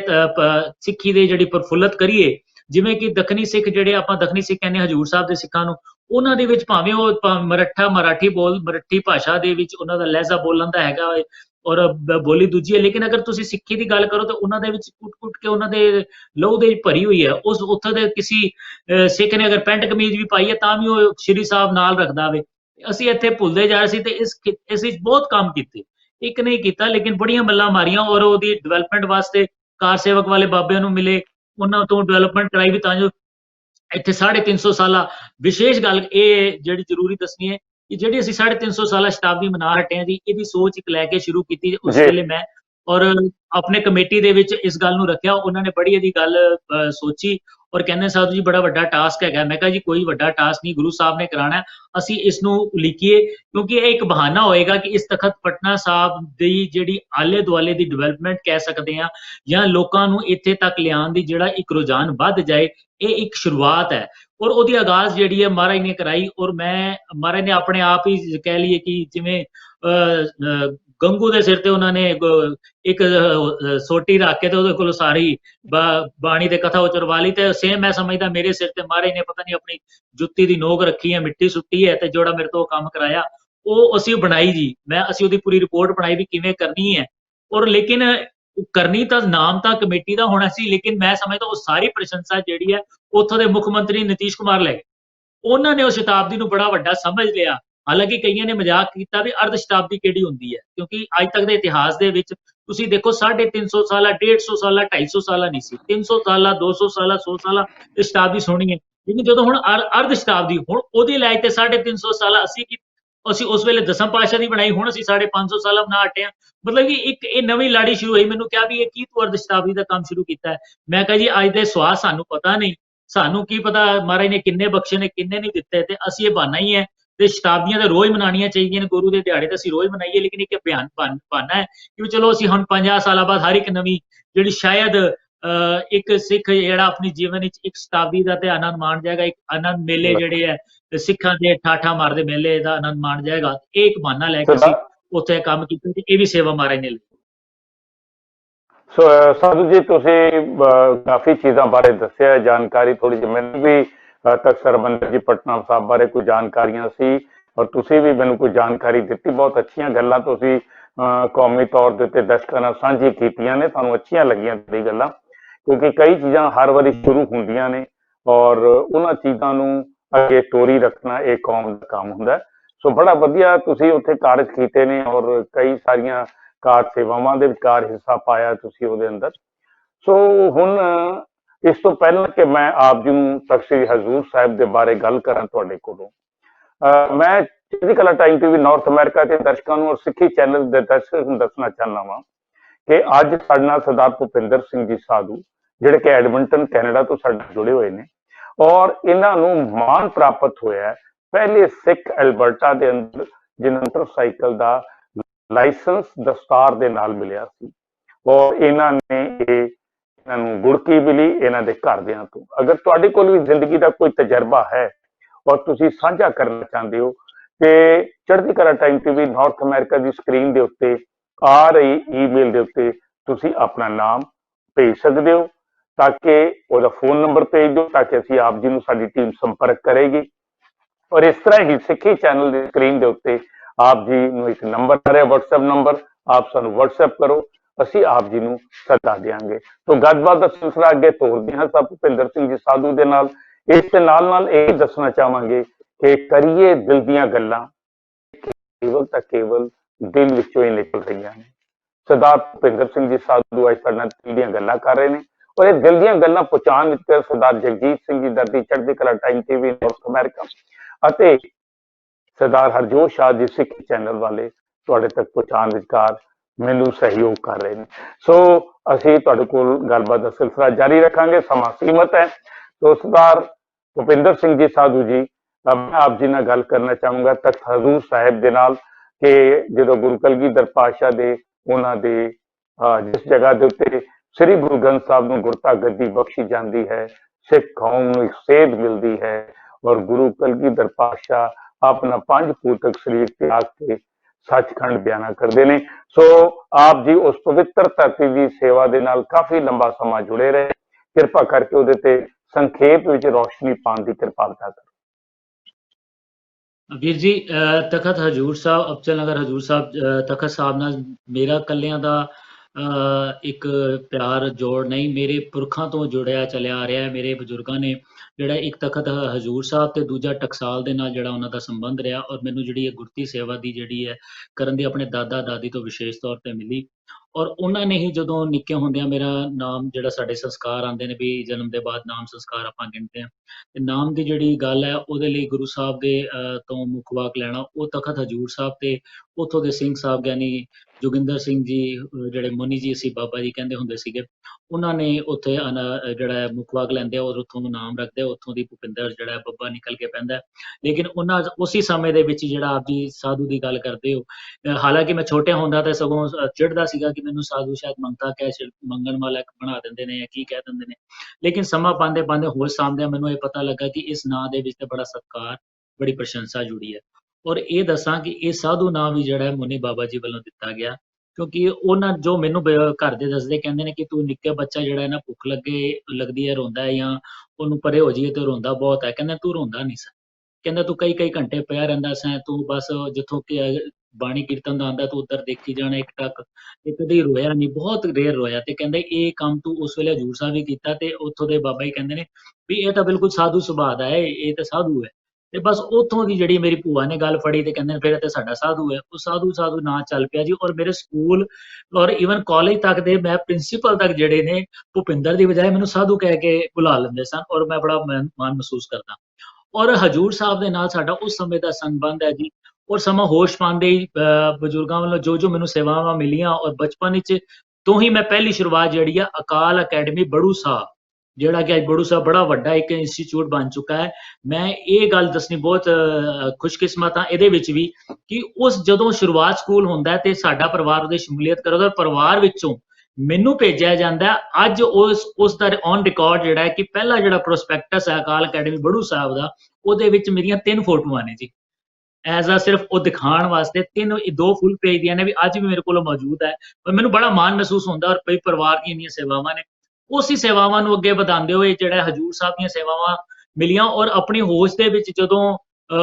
ਅਸੀਂ 350 ਸਾਲਾ ਸ਼ਤਾਬਦੀ ਮਨਾਉਂਦੀ ਹੈ, ਕੌਮ ਮਨਾਉਣ ਦੀ ਤਿਆਰੀਆਂ ਕਰਦੀ ਹੈ, ਤੇ ਉੱਥੋਂ ਦੇ ਸਿੰਘ ਸਾਹਿਬ ਜਿਹੜੇ ਹੈ ਕਈ ਜ਼ਿੰਮੇਵਾਰੀਆਂ ਮੈਨੂੰ ਲਾਉਂਦੇ ਨੇ। ਔਰ ਉਹਦੇ ਵਿੱਚ ਜਿਹੜੀ ਹੈ ਇੱਕ ਜ਼ਿੰਮੇਵਾਰੀ ਲੱਗਦੀ ਹੈ ਕਿ ਦਸਮ ਪਾਤਸ਼ਾਹ ਦੀ ਬਾਣੀ ਜਿਹੜੀ ਆ ਉਸਨੂੰ ਇਕੱਤਰ ਦੇਖਿਆ ਜਾਵੇ, ਉਹਦੀਆਂ ਸੁਧਾਈਆਂ ਕੀਤੀਆਂ ਜਾਣ, ਉਹਦੀਆਂ ਵੀ ਕਿੱਥੇ ਕਿੱਥੇ ਹੈ ਉਹਦੀ ਰਿਕਾਰਡ ਬਣਾਇਆ ਜਾਏ। ਉਹ ਰਿਕਾਰਡ ਬਣਾ ਕੇ ਪਹਿਲੀ ਵਾਰੀ ਜਿਹੜਾ ਇਤਿਹਾਸ ਦੇ ਵਿੱਚ ਕੋਈ ਵੱਡੀ ਕਮੇਟੀ ਜਾਂ ਕੋਈ ਤਖਤ ਜਾਂ ਕੋਈ ਐਸੀ ਸੰਸਥਾ ਜਿਹੜੀ ਉਸ ਤੋਂ ਪਹਿਲੇ ਉਸਨੂੰ ਔਨ ਰਿਕਾਰਡ ਕੰਪਿਊਟਰ ਤੇ ਨਹੀਂ ਉਤਾਰਦੀ ਔਰ ਪ੍ਰਿੰਟ ਨਹੀਂ ਕਰਦੀ। ਦਕਤ ਹਜੂਰ ਸਾਹਿਬ ਦੇ ਸਿੰਘ ਸਾਹਿਬ ਦੀ ਜਿਹੜੀ ਹੈ ਸਰਪ੍ਰਸਤੀ ਦੇ ਵਿੱਚ ਔਰ ਉਹਨਾਂ ਦੇ ਮਤੇ ਅਨੁਸਾਰ ਔਰ ਅਕਾਲ ਤਖਤ ਦੇ ਹੁਕਮ ਅਨੁਸਾਰ ਜਿਹੜੀ ਹੈ ਕਿ ਉਹ ਸਾਨੂੰ ਉਹਨੂੰ ਪ੍ਰਿੰਟ ਕਰਾਉਣ ਦਾ ਜਿਹੜਾ ਸੁਭਾਗ ਪ੍ਰਾਪਤ ਹੁੰਦਾ, ਔਰ ਮੈਂ ਉਹਨਾਂ ਦੀ ਨਿਗਰਾਨੀ ਹੇਠ ਉਹ ਜਿਹੜੀ ਉਹਦੇ ਵਿੱਚ ਸ਼ਮੂਲੀਅਤ ਕਰਦਾ ਸੇਵਾ ਵਿੱਚ। ਔਰ ਉਹਦੇ ਵਿੱਚ ਜਿਹੜਾ 2003 ਦੇ ਵਿੱਚ ਉਹਦਾ ਇੱਕ ਬੜਾ ਵੱਡਾ ਸਮਾਗਮ ਕੀਤਾ ਜਾਂਦਾ, ਜਿਹਦੇ ਮੈਨੂੰ ਸਨਮਾਨ ਦਿੱਤਾ ਜਾਂਦਾ। ਮੈਂ ਆਪਣੇ ਨੂੰ ਫਕਰ ਮਹਿਸੂਸ ਕਰਦਾ। ਔਰ ਉਸ ਤੋਂ ਇਲਾਵਾ ਫਿਰ ਜਦੋਂ ਸ਼ਤਾਬਦੀ ਦੀ ਅਗਲੀ ਕੜੀ ਆਉਂਦੀ ਹੈ ਜੀ, ਇੱਕ ਉਹਨਾਂ ਦੇ ਵੱਲੋਂ ਮੀਟਿੰਗ ਦੇ ਜਾਂ ਮਤਾ ਰੱਖਿਆ ਜਾਂਦਾ ਵੀ ਅਸੀਂ ਕੋਈ ਵੀ ਜਿਹੜੀ ਗੁਰੂ ਦਸਾਂ ਗੁਰੂਆਂ ਦੇ ਵਿੱਚੋਂ ਜਿਹੜੇ ਵੀ ਸੰਬੰਧਤ ਨੇ, ਭਾਵੇਂ ਉਹ ਕਿਸੇ ਨਾ ਕਿਸੇ ਕਾਰਨ ਵਜੋਂ ਸਾਡੇ ਤੋਂ ਦੂਰ ਹੋ ਗਏ ਨੇ, ਉਹਨਾਂ ਸਾਰਿਆਂ ਨੂੰ ਇੱਕ ਨੇੜੇ ਲਿਆਇਆ ਜਾਵੇ, ਭਾਵੇਂ ਉਦਾਸੀ ਮੱਤ ਹੈ ਤੇ ਭਾਵੇਂ ਕੋਈ ਨਿਰਮਲਾ ਹੈਗੇ ਆ, ਉਹਨਾਂ ਸਾਰਿਆਂ ਨੂੰ ਲਿਆਉਣ ਵਾਸਤੇ ਇੱਕ ਸਮਾਗਮ ਉਲੀਕਿਆ ਜਾਏ। ਔਰ ਉਹਦੇ ਵਿੱਚ ਉਹ ਜਿਹੜੇ ਸੱਦਾ ਪੱਤਰ ਜਿਹੜੇ ਹੈ ਥਾਂ ਤੇ ਜਾ ਕੇ ਦੇਣੇ, ਉਹਨਾਂ ਦੀਆਂ ਸਥਾਨਾਂ ਤੇ ਜਾ ਕੇ ਦੇਣੇ, ਡੇਰੇ ਜਾ ਕੇ ਦੇਣੇ, ਉਹਦੀ ਜ਼ਿੰਮੇਵਾਰੀ ਵੀ ਲੱਗਦੀ ਹੈ। ਔਰ ਜੋ ਮੈਂ ਕਾਫੀ ਮਹੀਨੇ ਜਿਹੜਾ ਘਰੋਂ ਬਾਹਰ ਰਹਿ ਕੇ ਉਹ ਜਾ ਕੇ ਹਰ ਥਾਂ ਤੇ ਸਾਰੀਆਂ ਸੰਪਰਦਾਵਾਂ ਨੂੰ ਦੇਣਾ, ਔਰ ਉਹਨਾਂ ਨਾਲ ਮੇਰਾ ਮੇਲ ਮਿਲਾਪ ਵੱਧਦਾ, ਔਰ ਮੈਨੂੰ ਪਤਾ ਲੱਗਦਾ ਵੀ ਗੁਰੂ ਸਾਹਿਬ ਦਾ ਤੇ ਜਿਹੜਾ ਇੱਕ ਫੁਲਵਾੜੀ ਹੈ, ਜਿਹੜਾ ਬਾਗ ਹੈ, ਉਹ ਤਾਂ ਬਹੁਤ ਵੱਡਾ ਵਿਸ਼ਾਲ ਹੈ, ਬਟ ਅਸੀਂ ਉਹਨੂੰ ਧਿਆਨ ਨਹੀਂ ਦੇ ਰਹੇ। ਔਰ ਉਸ ਤੋਂ ਇਲਾਵਾ ਫਿਰ ਉਹਦੇ ਵਿੱਚ ਵੀ ਮੈਨੂੰ ਮਹਾਰਾਜ ਉਹ ਤਖਤ ਹਜੂਰ ਸਾਹਿਬ ਵੱਲੋਂ ਬੜਾ ਵੱਡਾ ਸਨਮਾਨ 2005 ਹੀ ਦਿੱਤਾ ਜਾਂਦਾ ਹੈ। ਔਰ ਅੱਗੇ ਚੱਲਦਿਆਂ ਫਿਰ ਕਈਆਂ ਸੇਵਾਵਾਂ ਜਿਹੜੀਆਂ ਨੇ, ਜਾਗਰਤੀ ਯਾਤਰਾ ਦੀ ਜਿਹੜੀ ਹੈ ਯਾਤਰਾ ਕੀਤੀ ਜਾਂਦੀ, ਉਹਦਾ ਕੋਆਰਡੀਨੇਟਰ ਬਣਾਇਆ ਜਾਂਦਾ, ਉਹਦੇ ਨਾਲ ਮੈਨੂੰ ਸੇਵਾ ਵਿੱਚ ਜੋੜਿਆ ਜਾਂਦਾ, ਜਿਹੜੀ ਕਿ ਪੂਰੀ ਅਸੀਂ ਪਹਿਲੀ ਵਾਰੀ ਯਾਤਰਾ ਪੂਰੇ ਦੇਸ਼ ਵਿੱਚ ਲੈ ਕੇ ਜਾਂਦੇ ਹਾਂ। ਔਰ ਇਹ ਚੱਲਦਿਆਂ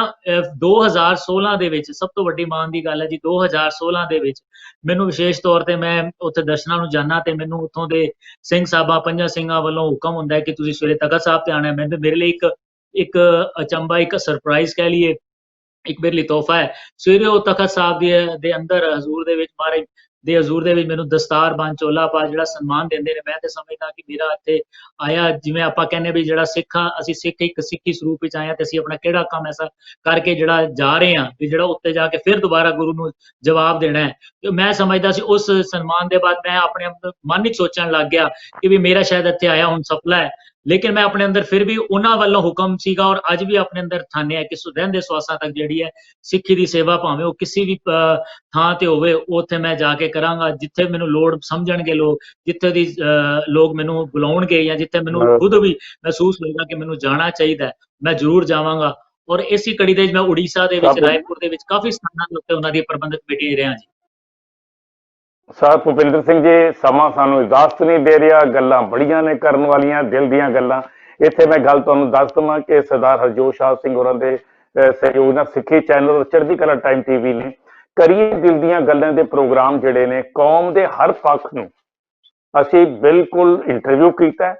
ਜਿਹਦੇ ਵਿਚਕਾਰ ਉਦਾਸੀਨ ਨੇ, ਨਿਰਮਲੇ ਨੇ, ਔਰ ਇਸ ਦੇ ਨਾਲ ਟਕਸਾਲ ਹੈ, ਮਿਸ਼ਨਰੀ ਹੈ, ਕੌਮ ਦੀ ਉਹ ਜਿਹੜੀ ਵੀ ਸਿੱਖੀ ਵਾਸਤੇ ਪ੍ਰਚਾਰ ਕਰ ਰਹੀ ਹੈ, ਉਸ ਸਿੱਖੀ ਦੇ ਪ੍ਰਚਾਰ ਲਈ ਉਸ ਪਰਿਵਾਰ ਨੂੰ ਅਸੀਂ ਕਰੀਏ ਦਿਲ ਦੀਆਂ ਗੱਲਾਂ ਦੇ ਸਾਰੇ ਪ੍ਰੋਗਰਾਮ ਦੇ ਐਪੀਸੋਡ ਮੈਂ ਦਰਸ਼ਕਾਂ ਨੂੰ ਵੀ ਦੱਸ ਦਵਾਂ ਕਿ YouTube ਦੇ ਉੱਤੇ ਅਵੇਲੇਬਲ ਨੇ, ਔਰ ਆਪ ਜੀ ਉਹਨਾਂ ਪ੍ਰੋਗਰਾਮਾਂ ਨੂੰ ਦੇਖੋਗੇ ਤੇ ਤੁਹਾਨੂੰ ਪਤਾ ਲੱਗੇਗਾ ਕਿ ਕੌਮ ਦੇ ਹਰ ਅੰਗ ਦੇ ਵਿੱਚ ਲਿਖਾਰੀ ਵੀ ਨੇ, ਕਵੀ ਵੀ ਨੇ, ਰਾਗੀ ਸਾਹਿਬਾਨ ਵੀ ਨੇ, ਕਥਾਵਾਚਕ ਪ੍ਰਚਾਰਕ ਨੇ, ਸਾਬਕਾ ਜਥੇਦਾਰ ਨੇ, ਇਸ ਪ੍ਰੋਗਰਾਮ ਦਾ ਹਿੱਸਾ ਨੇ, ਮੌਜੂਦਾ ਜਥੇਦਾਰ ਵੀ ਇੱਕ ਜਿਹੜੇ ਨੇ ਉਹ ਵੀ ਇਸ ਪ੍ਰੋਗਰਾਮ ਦਾ ਹਿੱਸਾ ਨੇ। ਸੋ ਅਸੀਂ ਵੀ ਕੋਸ਼ਿਸ਼ ਕੀਤੀ ਹੈ ਇਸ ਮਾਲਾ ਨੂੰ ਪਰੋਲਣ ਦੀ, ਤਾਂ ਤੁਹਾਡਾ ਸਮਾਂ ਅਸੀਂ ਲਿਆ ਹੈ, ਉਸ ਲਈ ਧੰਨਵਾਦ ਕਰਨ ਵਾਸਤੇ ਮੈਂ ਬੇਨਤੀ ਕਰਨ ਜਾ ਰਿਹਾ ਸਰਦਾਰ ਹਰਜੋਤ ਸ਼ਾਹ ਸਿੰਘ ਜੀ ਨੂੰ, ਜਿਹੜੇ ਕਿ ਚੜ੍ਹਦੀ ਕਲਾ ਟਾਈਮ ਟੀਵੀ ਨਾਰਥ ਅਮਰੀਕਾ ਦੇ ਦਰਸ਼ਕਾਂ ਦਾ, ਸਿੱਖੀ ਚੈਨਲ ਦੇ ਦਰਸ਼ਕਾਂ ਦਾ, ਔਰ ਵਿਸ਼ੇਸ਼ ਕਰਕੇ ਸਾਡੇ ਪਿਆਰੇ ਪਿਆਰੇ ਮਹਿਮਾਨ ਜਿਹੜੇ ਕਿ ਸਰਦਾਰ ਭੁਪਿੰਦਰ ਸਿੰਘ ਜੀ ਸਾਧੂ, ਜਿਨ੍ਹਾਂ ਦਾ ਪਿਛੋਕੜ ਸਾਨੂੰ ਅੱਜ ਪਤਾ ਲੱਗਾ। ਅਗਲੀਆਂ ਗੱਲਾਂ ਜੇ ਅਸੀਂ ਕਰਨੀਆਂ ਨੇ ਉਹ ਹਰਜੋਤ ਸ਼ਾਹ ਸਿੰਘ ਤੁਹਾਡੇ ਨਾਲ ਦਿਲ ਦੀਆਂ ਗੱਲਾਂ ਕਰਨਗੇ। ਹਰਜੋਤ ਸ਼ਾਹ ਸਿੰਘ ਅੱਜ ਕਿਉਂਕਿ ਇੱਕ ਵਾਰ ਬੜੀ ਅਜੀਬ ਵੀ ਲੱਗਦਾ ਸੀਗਾ ਕਿ ਬਈ ਸ਼ਾਇਦ ਸਾਧੂ ਨਾਮ ਜਿਹੜਾ ਹੈਗਾ ਵੇ ਆਪਣੇ ਆਪ ਨੂੰ ਸ਼ੋਅ ਆਫ ਕਰਨ ਲਈ ਹੈਗਾ ਵੇ, ਪਰ ਅੱਜ ਜਿਹੜੀ ਗੱਲ ਉਹਨਾਂ ਨੇ ਸਾਡੇ ਨਾਲ ਸਾਂਝ ਕੀਤੀ ਕਿ ਉਹ ਸਾਡੇ ਬਜ਼ੁਰਗਾਂ ਨੇ ਹਜੂਰ ਸਾਹਿਬ ਤੋਂ ਇੱਕ ਖਿਤਾਬ ਅਸੀਂ ਕਵਾਂਗੇ ਦਿੱਤਾ ਗਿਆ ਵੇ, ਕਿਉਂਕਿ ਇਹ ਖਿਤਾਬ ਬੜਾ ਕੀਮਤੀ ਹੁੰਦਾ ਹੈ, ਉਹ ਸਾਨੂੰ ਵੀ ਪਤਾ ਹੈ ਕਿਉਂਕਿ ਦਾਸ ਦਾ ਨਾਮ ਹਰਜੋਤ ਸ਼ਾਹ ਸਿੰਘ ਹੈ ਤੇ ਜਿਹੜਾ ਸ਼ਾਹ ਖਿਤਾਬ ਵੀ ਹੈ ਉਹ ਸਾਨੂੰ ਜਿਵੇਂ ਗੁਰੂ ਰਾਮਦਾਸ ਪਾਤਸ਼ਾਹ ਨੇ ਦਿੱਤਾ ਸੀਗਾ। ਉਹ ਇੱਕ ਖਿਤਾਬ ਹੈ, ਪਰ ਕਈ ਵਾਰੀ ਔਰ ਆਮ ਲੋਕਾਂ ਨੂੰ ਇਸ ਚੀਜ਼ ਨਹੀਂ ਪਤਾ, ਇੱਕ ਬੜੀ ਵੱਡੀ ਗੱਲ ਹੈ। ਔਰ ਮੈਂ ਵਧਾਈ ਦਿਆਂਗਾ ਕਿਉਂਕਿ ਜਿਸ ਹਿਸਾਬ ਨਾਲ ਥੋੜਾ ਬਹੁਤ ਪਤਾ ਸੀਗਾ ਵੀ ਕਿਸ ਤਰੀਕੇ ਨਾਲ ਸੇਵਾਵਾਂ ਜਿਹੜੀਆਂ ਨੇ ਤਖਤ ਸਾਹਿਬ ਦੀਆਂ ਔਰ ਬਾਕੀ ਸੇਵਾਵਾਂ ਨਿਭਾਉਂਦੇ ਰਹੇ ਨੇ। ਇੱਕ ਜਿਹੜੀ ਗੱਲ, ਕਿਉਂਕਿ ਅੱਜ ਸਮਾਂ ਇਜਾਜ਼ਤ ਨਹੀਂ ਦਿੰਦਾ, ਇਸ ਤੋਂ ਬਾਅਦ ਇੰਡੀਆ ਤੋਂ ਬਾਅਦ ਜਦੋਂ ਕੈਨੇਡਾ ਜਾਣ ਤੋਂ ਬਾਅਦ, ਕਿਉਂਕਿ ਉੱਥੇ ਵੀ ਇਹ ਕਾਫੀ ਸੇਵਾਵਾਂ ਜਿਹੜੀਆਂ ਨੇ ਕਹਿੰਦੇ ਨਾ ਕਿ ਉਹ ਜਿਹੜੀਆਂ ਅੰਦਰ ਦੇ ਬਲਬਲੇ ਹੁੰਦੇ ਨੇ ਜਾਂ ਉਹ ਹੁੰਦਾ ਤੇ ਉਹ ਹਮੇਸ਼ਾ ਉਹ ਕੀੜਾ ਜਿਹੜਾ ਹੁੰਦਾ ਹੈ ਸੇਵਾ ਦਾ ਉਹ ਕੱਟਦਾ ਰਹਿੰਦਾ ਹੈ, ਤੇ ਉਹੋ ਜੀ ਕਈ ਸੇਵਾਵਾਂ ਉੱਥੇ ਵੀ ਕਰਦੇ ਪਏ ਨੇ। ਉਹ ਫਿਰ ਅਸੀਂ ਅਗਲੇ ਕਿਸੇ ਪ੍ਰੋਗਰਾਮ ਦੇ ਵਿੱਚ ਜ਼ਰੂਰ ਸਾਂਝ ਕਰਾਂਗੇ, ਕਿਉਂਕਿ ਇਹ ਦੋ ਸਫ਼ਰ ਨੇ, ਇੱਕ ਇੱਥੋਂ ਦੀ ਇੰਡੀਆ ਦੇ 에ਅਰਪੋਰਟ ਤੱਕ ਤੇ ਹੁਣ ਕੈਨੇਡਾ ਦੇ 에ਅਰਪੋਰਟ ਤੋਂ ਕੈਨੇਡਾ ਦੇ ਵਿੱਚ ਤੱਕ, ਉਹ ਅਸੀਂ ਫਿਰ ਅਗਲੇ ਪ੍ਰੋਗਰਾਮ ਵਿੱਚ ਜ਼ਰੂਰ ਸਾਂਝ ਕਰਾਂਗੇ। ਫਤਿਹ ਜਾਵਾਂਗੇ। ਬਹੁਤ ਬਹੁਤ ਧੰਨਵਾਦ। ਵਾਹਿਗੁਰੂ ਜੀ ਕਾ ਖਾਲਸਾ, ਵਾਹਿਗੁਰੂ ਜੀ ਕੀ ਫਤਿਹ।